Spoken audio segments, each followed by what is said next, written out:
Carolyn Hockley, Madeline Shue, Catherine Hubbard, Jesse Lewis, James Mattioli, Emily Parker, Jack Pinto, Noah Posner, Caroline Previty.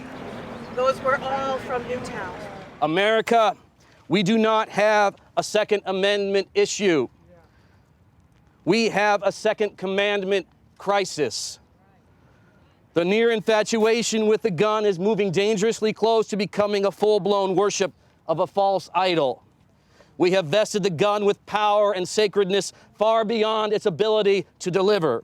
It is pastors like us who must minister in the midst of communities devastated by gun violence.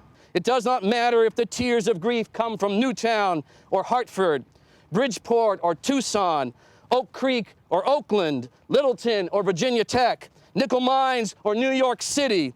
The gun has taken far too many of our citizens. Today on this National Mall, we see a field of crosses, Stars of David, crosses, symbols of Christians, Jews, Muslims, Hindus, and Sikhs. Every one breaks our heart, a life that was lost too soon, too fast, and unnecessarily. It doesn't have to be this way. Every one of those religious symbols represents one of God's children. You see the one there? That's a mother who won't be there to comfort a child the next time they're sick. Right there, two children caught in crossfire on a street.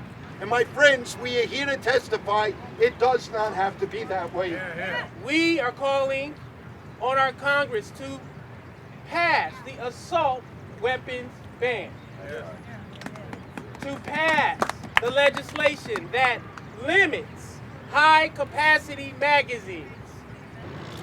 Weapons trafficking legislation that will help us to be able to reduce the weapons crossing state lines. Investments in mental health and public health approaches to gun violence, and targeted investments and approaches from our federal and state legislatures that will address urban gun violence.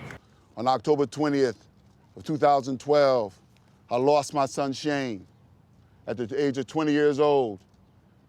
He became the 20th victim in the city of Hartford.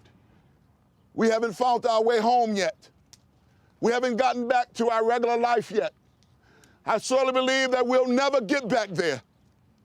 And on December 14th, life as it happens caused the entire world to look at itself and realize that we can't ever go back home again. Business in Washington can never be the same again. We can never take life for granted again. We must do something. Yes, I live in the inner city, and the violence happened in the inner city before Sandy Hook, before Newtown. But God has showed me that we're one people with one hope, created by one God, and we're all Newtown.